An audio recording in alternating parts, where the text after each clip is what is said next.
Ahojte lidi, já vás vítám u tohohle videa a tohle je dvojnásobný info. Jako první je, že vlastně teď vycházejí hodně krátký videa.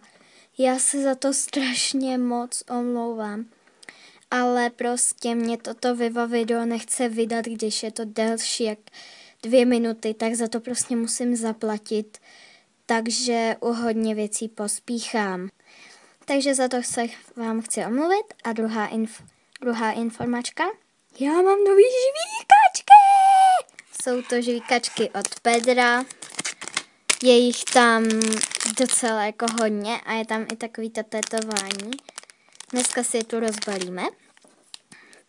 A koupila jsem je v Lidlu za 6 korun. Ano, celý tohle balení stál 6 korun, pane bože. A ještě jedno info vám jsem, jak vyrobit takovou skvělou třeba prostě pro shorthair.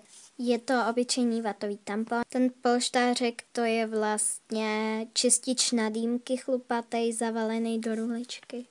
A vypadá to dobře a shorthairket se tam. Abychom to stihli, tak já to rozmalím omylem za kamerou. Už to mám. A kdybyste si k tomu mohli čuchnout, tak úplně to. Vyndáme si jednu, třeba tuto.